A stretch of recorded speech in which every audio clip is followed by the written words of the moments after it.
Përshëndetje miq, jemi mbledhur në këtë moment kyç historik për opozitën dhe për Shqipërinë, bashkimin e të gjitha forcave dhe vullneteve opozitare që e shohin Edi Ramën si të keqen që duhet larguar në një front të përbashkët për Shqipërinë madhështore.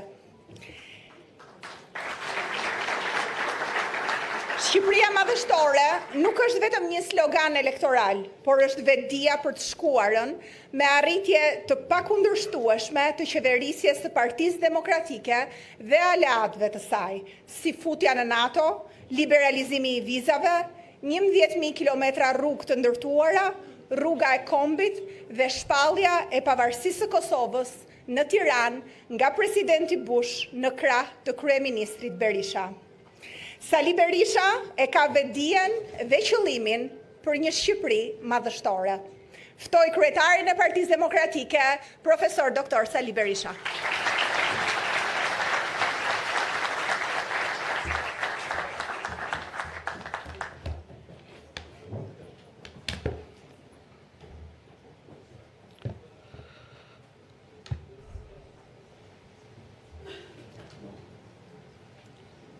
Është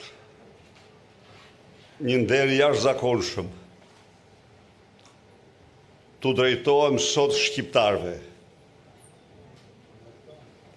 zbashku me koalicionin më të fuqishëm që Shqipëria ka përjetuar në 32 vite.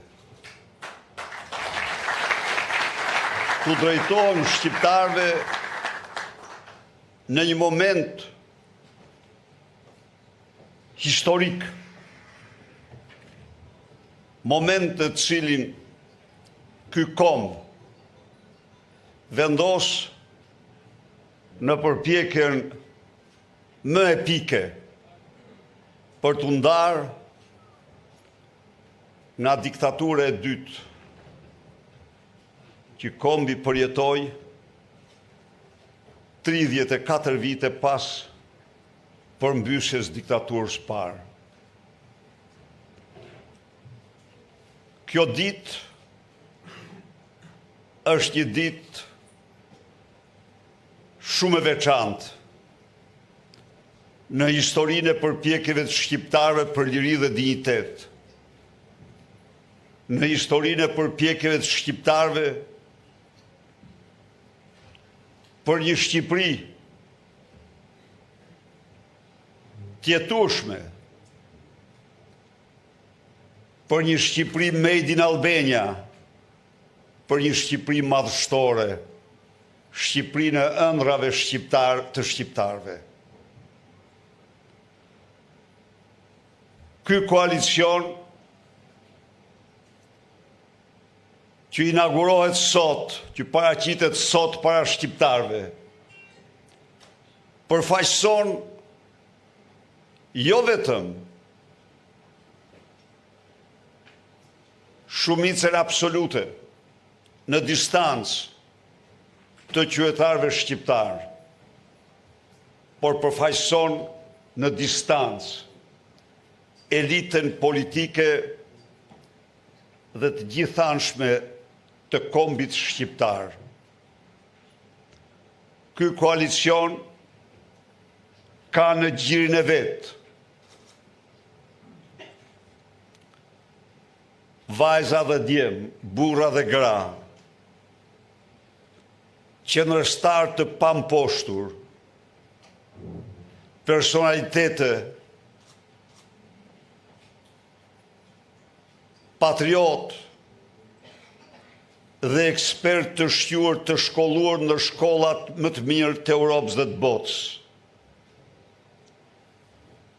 Ky koalicion ka të gjithë mendjen, të gjithë vullnetin, adhetarin dhe përkushtimin për të bërë Shqipërinë madhështore.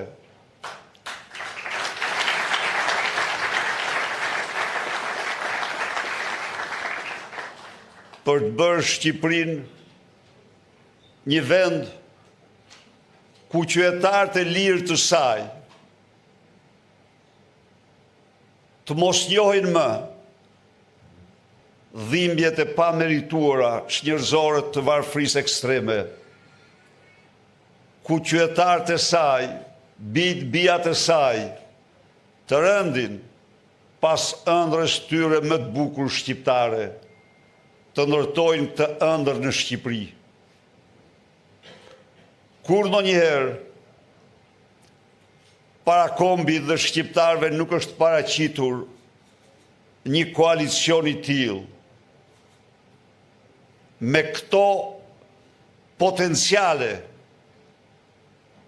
të jashtëzakonshme, me këtë vendosmëri të palkundur, me këtë ekspertizë të përsosur, kur ndonjëherë para shqiptarëve nuk është paraqitur një koalicion, një aleancë me Partinë Demokratike më transparente se kjo e sotmja. Në qoftë se krahu tjetër është ndry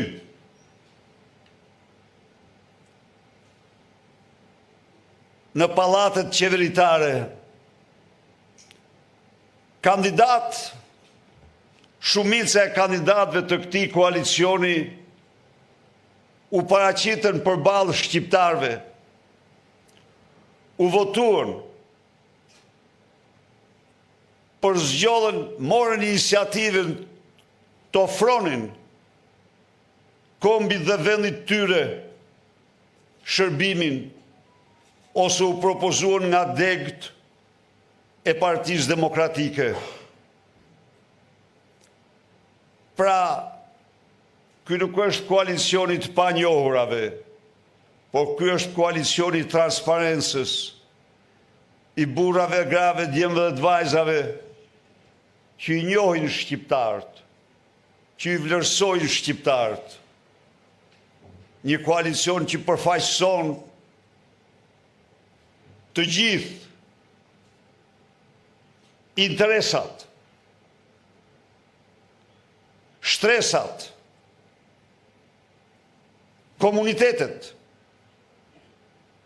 e ndryshme të këtij kombi.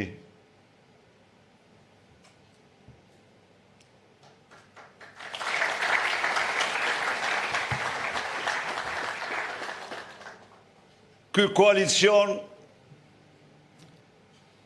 pra i Partisë Demokratike me Aleancën për Shqipërinë Madhështore është pritur me gëzim, me interes të madh nga mbar shqiptarët. Ky koalicion nis garën elektorale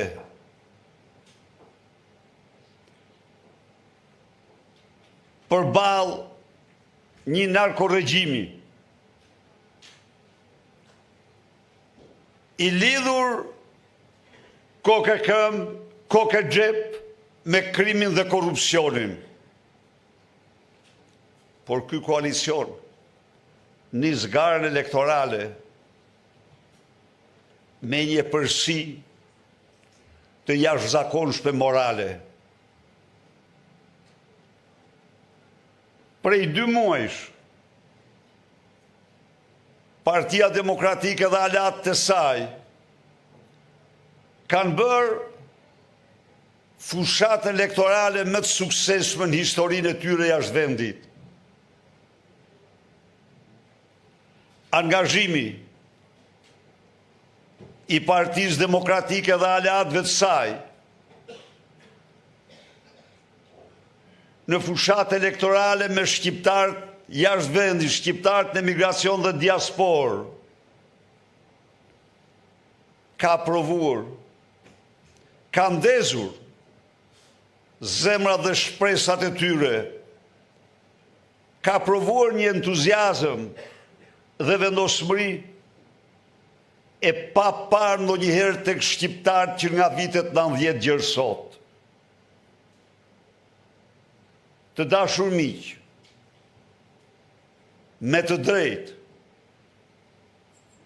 unë dhe ju do ta quajmë vitin 2025 vitin e diasporës.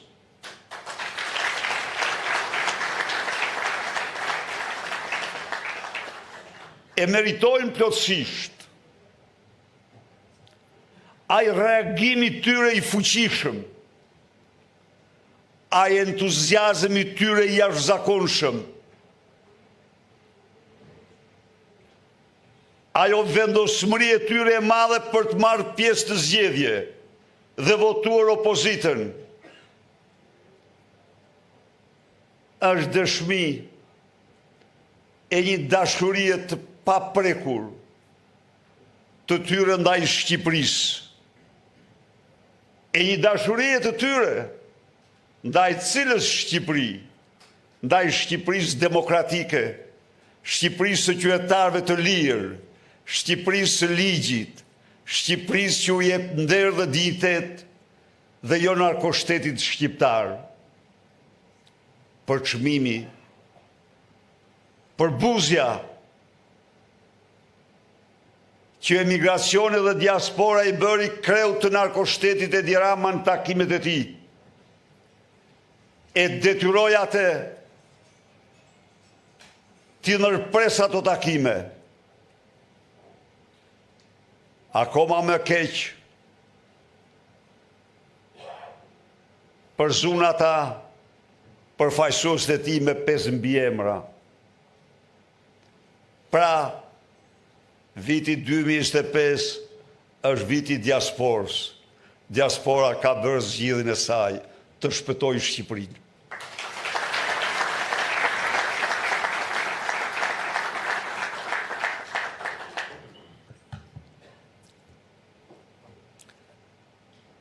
Partia Demokratike dhe aleat të saj nisin fushatën me një përsi të pakrahasueshme me kundërshtarin ton, padrinon e narkoshtetit dhe bandat e tij. I gjithë vullneti njerëzve të lirë, njerëzve dinjitoz, njerëzve që besojnë në ligjin dhe kushtetutën, njerëzve që besojnë në vlerat. Dhe jo në mandatet e marra duke arrestuar liderët politik të opozitës. Jo në shndrimin e Shqipërisë në vendin e torturave. Jo në plaçkitjet më të mëdha që ka njohur historia të qytetarëve shqiptarë dhe pamëshirësisë ndaj tyre. Pra,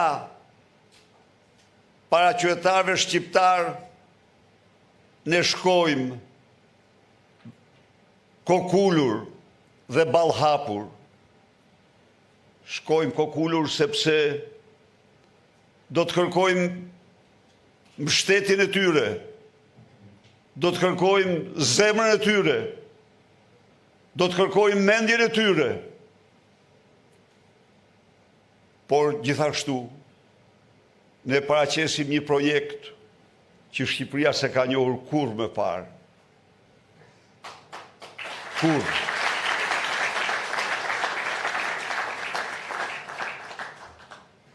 Ne paraqesim një projekt në pamje të parë i largët pak. Shqipëria madhështore. Por ne paraqesim një projekt që është absolutisht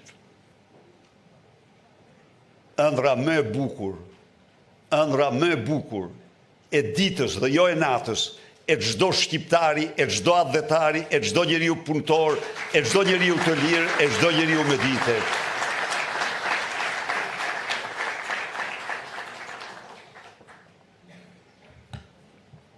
Çfarë paraqet para tjetër?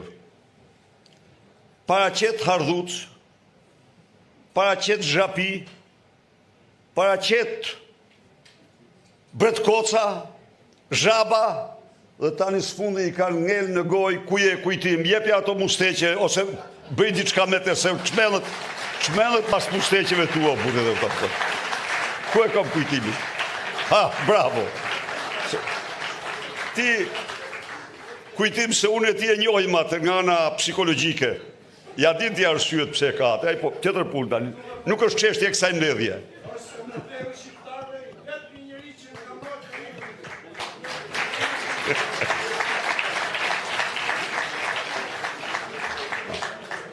Pra, një njeri që ka qeverisë 12 vite,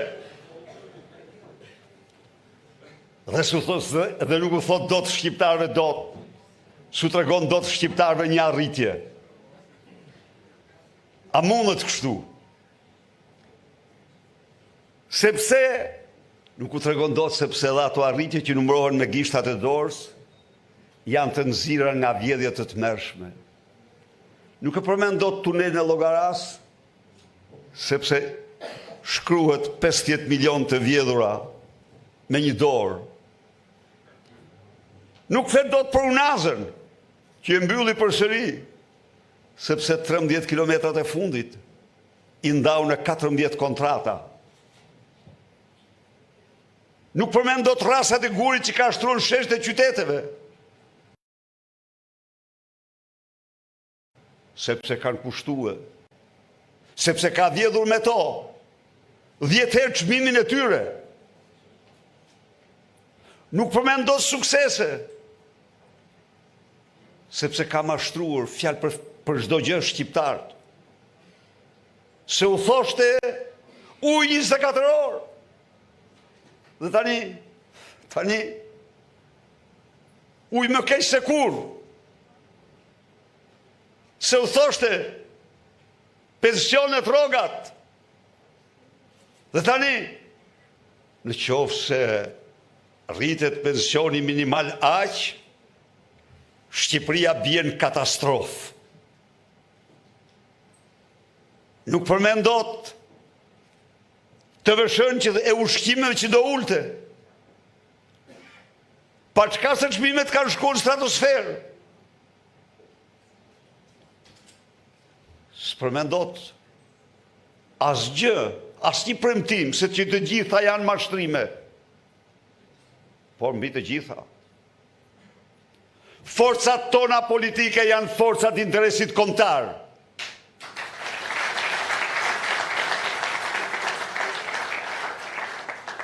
Ne zbashku përfaqësojmë interesin kombëtar të qytetarëve shqiptar.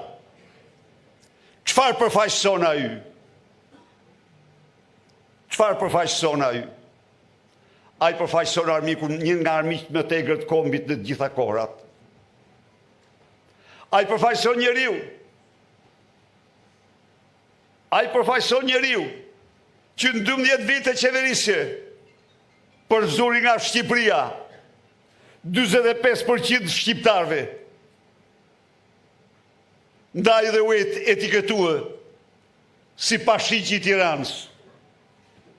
Ai përfaqëson njeriu e parë në Europë që vuri sankcione shtetit pavarur të Kosovës për llogarit Beogradit. Miq, kush ka lexuar histori, do të gjej aty se Enver Hoxha i shkruante Stalin, i thoshte, shoku Stalin, Kosovën e la me Titon, me Jugoslavin, se me e sigurt, thot, me e sigurt me Jugoslavin, dhe mendja na thot se vepruam drejt. Edi Rama, Kosovën e la me Vučićin, Edi Rama ushtruar një argat Vučićit.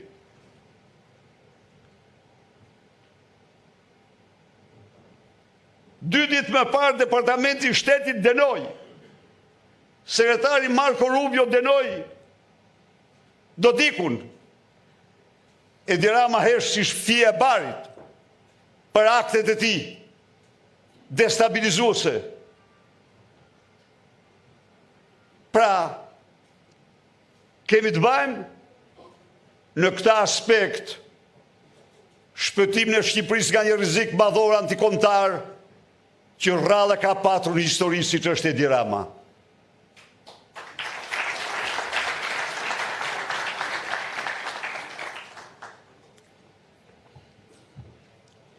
Edhe njëherë, ne kemi paraqitur para shqiptarëve programin më të bukur, programin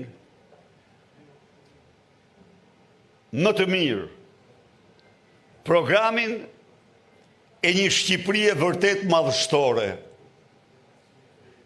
Shqiptarët duhet ta dinë ku e nisim ne këtë. Ku e nisim ne ndërtimin e Shqipërisë madhështore?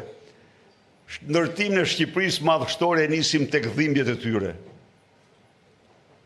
tek vuajtja e tyre, që vjen nga mospasja, që vjen nga varfëria ekstreme, me zotimin solemn se 3 muajt e parë nuk do ketë shqiptar që nuk do marrë 200 euro minimum jetik.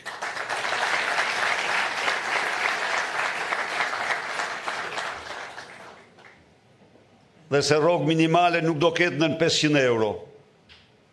Dhe se rrogë mesatare nuk do ketë në 1200 euro.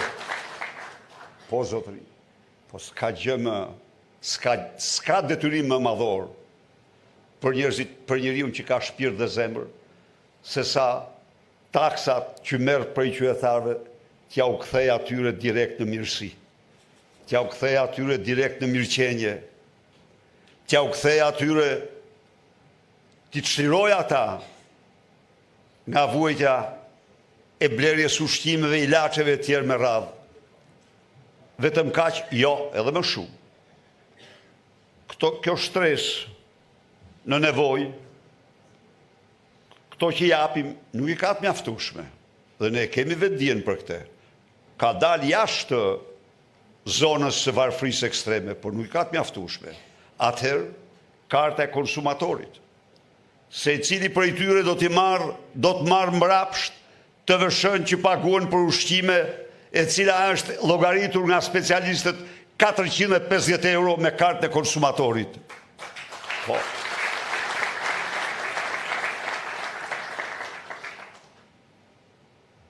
Ilaçet do t'jenë krejt tjera.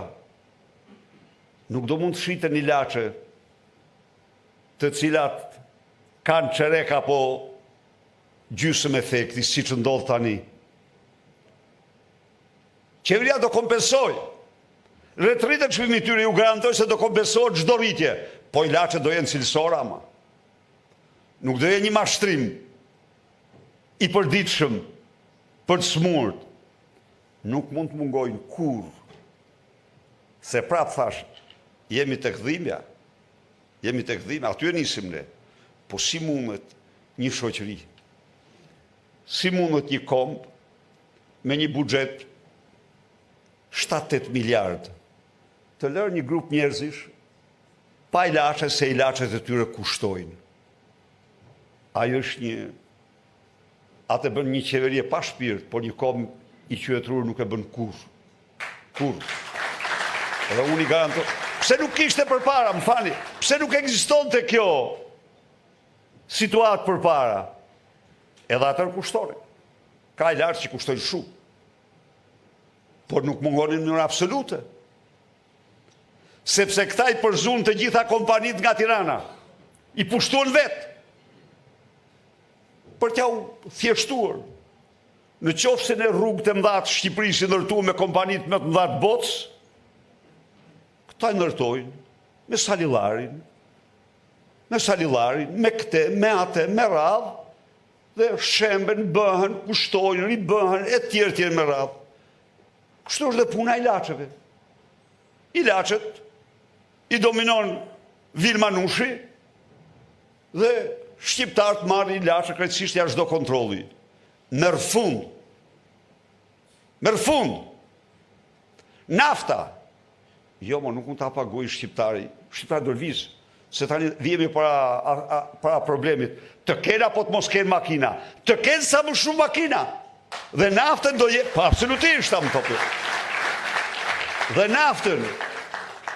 nafta do t'jetë as 100 artë me shtresë sa në Kosovë që e merr nga Durrësi dhe e shet 40% më lirë.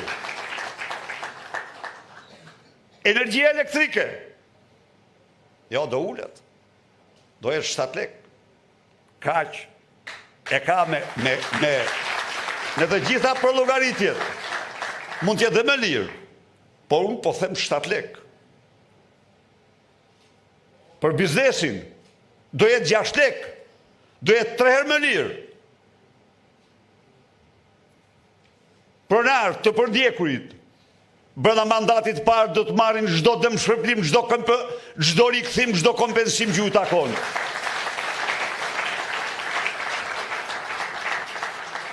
Pra ne shkojmë vërtet koalicioni më i gjerë në histori, pa ma shkojmë me programin më të mirë që ka njohur Shqipëria ndonjëherë në ekzistencën e saj. Këto janë bazat. Pas gjithë këto, ne nuk mund të bëjmë hapin tjetër. Hapin e madh, Made in Albania.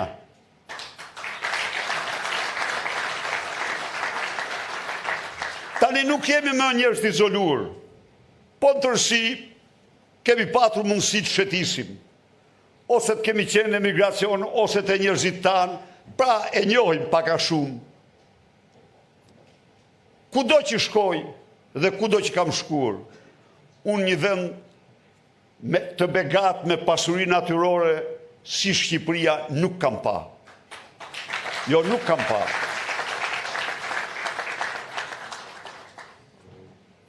Ka një problem që e ka me kimet tokën. Tokën fush e ka me kimet. Po Shqipëria toka tjera, në kodra dhe male i ka po kaq pjellore. Shqipëria është tokë e bekuar, nuk ka tokë më pjellore. Nda dhe ne do bëjmë gjithçka që prodhimet bujqësore dhe prodhimet të saj, Made in Albania të mbushin dyqanet e Shqipërisë dhe të eksportojnë në botë. Shqipëria ka rezerva botërore, kromi, nikeli, heku nikeli, bakri e të tjerë. Ku janë? Ku janë? Flen, vidhen nga mafja, keq përdorën nga mafja. Një sipërmarrës i suksesshëm. Më dërgoj dje një emision që BBC kishte përgatitur për mirën e kromit që shfrytëzon. Kromi më i pasur në planet e cilëson të atë krom. Çfarë më thoshte? Zoti Berisha, trau i Kalimashit më kushton në muaj 750 euro për kamion. A kuptoni se ç'bëhet këtu apo jo? Plus tjetra dhe faktikisht falimentim. Jo, mor zotri, ne do bëjmë gjithçka që pasuritë natyrore të këtij vendi të shtrohen në mirësi për qytetarët shqiptarë. Të nxirren, të zbulohen, të nxirren, të përpunohen në vend. Dhe Made in Albania do të jetë krenaria jonë kombëtare. Nuk po ndalem në tjera. Shqipëria ka fushën e naftës më të madhe në botë të tokë. Onshore. Ka rezervat të pakrahasueshme. Por miq, në qoftë se ka një pasuri të pakufizuar Shqipëria, e ka në fushën e energjisë. E ka në fushën e energjisë. Ne jemi vendi me ditët më të shumta dielli në rajon. Dhe vendi që nga energjia diellore kemi gjithsej një prodhim prej 5-60 megawatt. Merr fund kjo. Panele solare, me investim të qeverisë dhe bankave, do mulojnë çatit e çdo shtëpie që i zoti shtëpisë dëshon t'instalojnë. Nga veriu në jugë,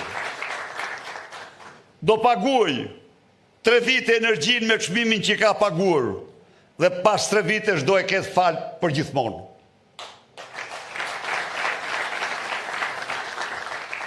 Po, ne do e bëjmë Shqipërinë superfuqi energjetike në rajon. Kur në vitin 2005 pata deklaruar se 2006 se Shqipëria do bëhet superfuqi e vogël rajonale energjisë rinovueshme, u tallën. Po tani që Shqipëria është bërë vend eksportues i energjisë rinovueshme, tani nuk tallen dot më. Tani nuk do të them e vogël, do të bëhet superfuqi rajonale energjetike në rajon. Ja u them unë ju këtu, kanë rënë çmimet. Panelet fotovoltaike, çmimet e tyre kanë rënë në mënyrë të ndjeshme shumë, por po kështu dhe turbinat e erës. Ju duhet ta dini se Shqipëria ka platformat në të fuqishme të erës, vetëm rreth Ipukës, nga Shumëria, në Vallën e Dejës, ka një kapacitet minimal 3200 megawatt. Të studiuar, të gatshëm projektin. Nuk e ka më të vogël te Pelena. Nuk e ka më të vogël. Kurrizi i Karaburunit është platformë e erës më të fuqishme në Europë. Pra, ne do të investojmë, do të ashtrojmë Shqipërinë në një superfuqi rajonale energjetike. Po tapi. Ju duhet ta dini se kur fitoi tapi në një garë merrsisht të vështirë, një nga shkaqet ka qenë Dumrea. Dumrea me depot e saj natyrale të boshatisura, në të cilat krijohen rezerva gazi për Bashkimin Evropian. Disa miliardëshe. Po, Shqipëria nga tapi në kontrat ka 700 milion metër kub në vit për energji. Do t'i shfrytëzojmë në ato. Do të ndërtojmë tece të fuqishme. Do të gazifikojmë Shqipërinë. Shqipëria madhështore kërkon që familjet të kenë një jetë komode. Gazi është komoditet. Gazi është komoditeti i familjeve të vendeve të pasura. Ne e kemi. Ne s'marrim 1 metër kub gaz. Absolutisht. Nga projektet më madhështore tonat do t'jetë gazifikimi i qyteteve dhe gjithë Shqipërisë.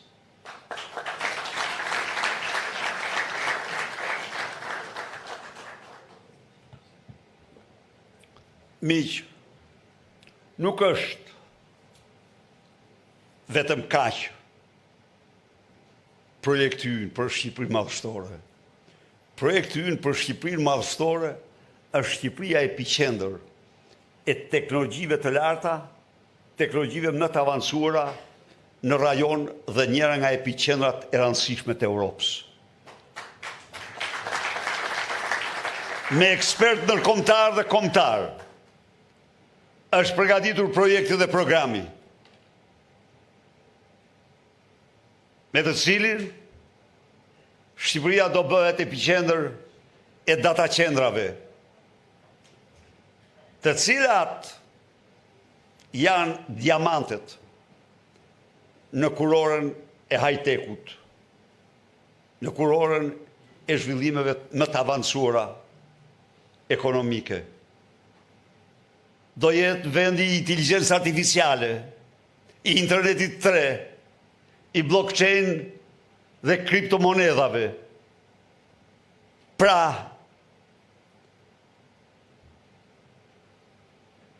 në Shqipëri, 10 mijëra vajza djem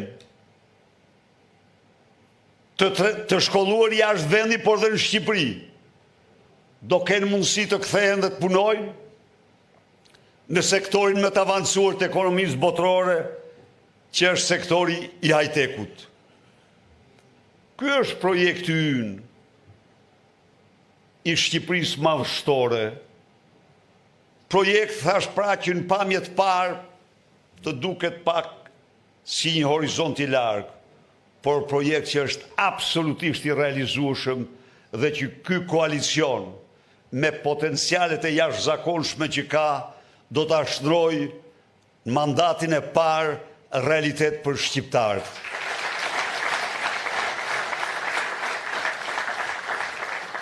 Ndaj dhe le të nisim në punën të palodhur, të përkushtuar me të gjithë potencialet tona, të mbështesim kandidatët tanë në të gjitha rrethet, së bashku me shqiptarët e diasporës, për të hapur dyert e një projekti që shqiptarët se ka njohur kurrë më parë, projektin që do bëjë vendin e tyre një vend madhështor siç e meriton. Faleminderit dhe suksese.